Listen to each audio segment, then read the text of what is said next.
नमस्कार। कभी ये सोचा है कि सोने का एक टुकड़ा और कोयले का एक टुकड़ा इतने अलग क्यों होते हैं? हैं तो दोनों ही प्रकृति के मूल तत्व यानी एलिमेंट्स। तो चलिए आज पता लगाते हैं कि तत्वों के इन दो बड़े परिवारों धातु और अधातु के बीच आखिर इतना गहरा फर्क है क्यों। हम सब ने कभी न कभी ऐसी चेतावनी जरूर सुनी होगी, अरे प्लग में वो कील मत डालना। ये सिर्फ डराने के लिए नहीं कहा जाता, इसके पीछे छुपा है विज्ञान का एक बहुत ही बेसिक लेकिन जबरदस्त नियम जो हमारी रोजमर्रा की जिंदगी को कंट्रोल करता है। हाँ, तो क्यों नहीं, एक जंग लगी पुरानी कील क्या ही कर लेगी। देखने में तो बिल्कुल हार्मलेस लगती है ना? लेकिन यही छोटा सा साधारण सा सवाल हमें धातु और अधातु के बीच के सबसे बड़े अंतर की तरफ ले जाता है। इसका जवाब थोड़ा चौंकाने वाला है, पर है बिल्कुल सिंपल। देखिए, जंग लगने के बावजूद वो कील अब भी एक धातु ही है, और धातुओं के पास एक सुपर पावर होता है। वो बिजली के लिए एक हाईवे की तरह काम करती हैं। तो उस कील को प्लग में डालने का मतलब है सीधे उस बिजली के हाईवे पर जाकर खड़े हो जाना। तो यहाँ आता है हमारा पहला और सबसे बड़ा नियम। धातुएं, समझिए, बिजली के लिए हरी बत्ती हैं जो उसे बड़े आराम से गुजरने देती हैं। वहीं दूसरी तरफ अधातुएं लाल बत्ती की तरह हैं, वो बिजली के बहाव को रोक देती हैं। यही वजह है कि बिजली के तारों पर प्लास्टिक या रबर जैसी चीजों की परत चढ़ाई जाती है। लेकिन बिजली का चलना या ना चलना तो बस कहानी की शुरुआत है। असल में इन दोनों परिवारों की पर्सनैलिटी ही एकदम अलग है। चलिए देखते हैं कि ये फिजिकली यानी बाहरी तौर पर एक दूसरे से कितने अलग दिखते और महसूस होते हैं। यहाँ आप देख सकते हैं कि ये दोनों एक दूसरे के बिल्कुल उल्टे हैं। धातुएं आमतौर पर चमकदार होती हैं, जैसे सोना। उन्हें पीट पीट कर एल्यूमिनियम फॉयल जैसी पतली चादरें बना सकते हैं, या फिर तांबे की तरह पतले पतले तारों में खींच सकते हैं। वहीं दूसरी तरफ अधातुएं ज्यादातर चमकहीन होती हैं, जैसे कोयला। और अगर आप कोयले पर हथौड़ा मारेंगे तो वो चादर नहीं बनेगा, बल्कि टूटकर बिखर जाएगा। इसी को भंगुरता कहते हैं। लेकिन साइंस की असली खूबसूरती तो इसके अपवादों यानी एक्सेप्शंस में है। जरा सोचिए, पारा एक धातु है, पर फिर भी थर्मोमीटर के अंदर लिक्विड फॉर्म में रहता है। और पेंसिल की नोक में जो ग्रेफाइट होता है वो है तो एक अधातु, लेकिन फिर भी बिजली चला सकता है। सच में प्रकृति हमें हमेशा हैरान करती है। और बात सिर्फ दिखने की नहीं है, रासायनिक तौर पर भी ये बहुत अलग हैं। धातुएं बहुत सोशल होती हैं। हवा, पानी, एसिड, इन सबके साथ बड़ी आसानी से घुल मिल जाती हैं, रिएक्ट करती हैं। जबकि अधातुएं ज्यादातर थोड़ी शर्मीली होती हैं और इन चीजों से दूर रहना ही पसंद करती हैं। इसे धातुओं के एक चैंपियंस लीग की तरह सोचिए।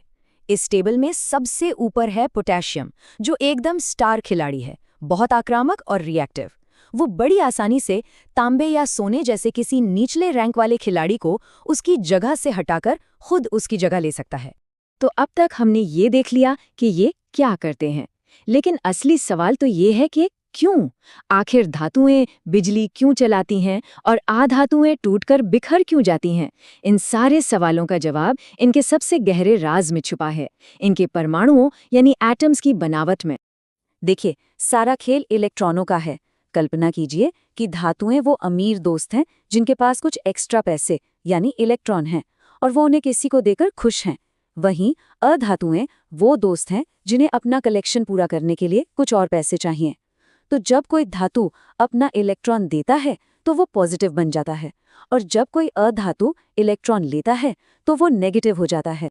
तो क्या होता है जब एक इलेक्ट्रॉन देने वाला यानी धातु एक इलेक्ट्रॉन लेने वाला यानी अधातु से मिलता है? एक डील होती है।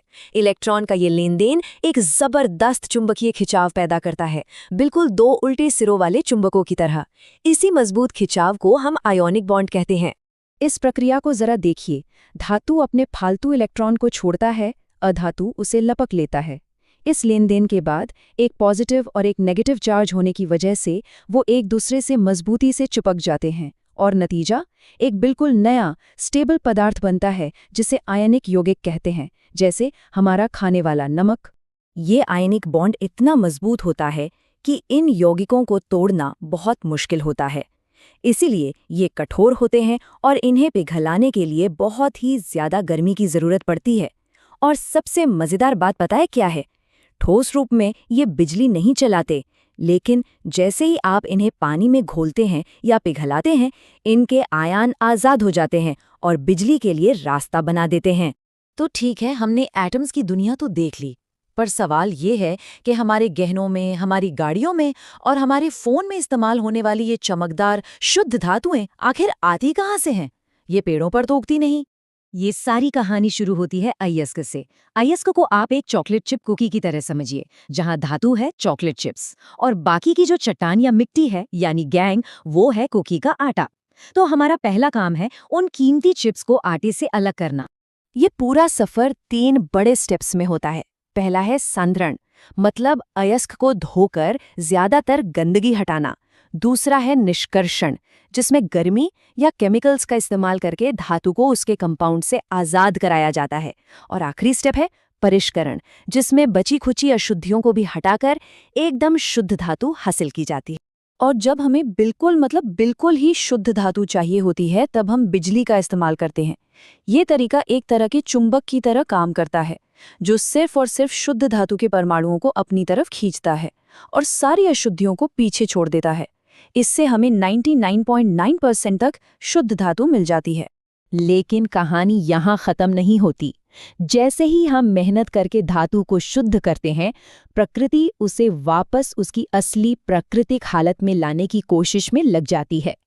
इसी लड़ाई को संक्षारण कहते हैं और इसका सबसे जाना पहचाना नतीजा है लोहे पर लगने वाला जंग।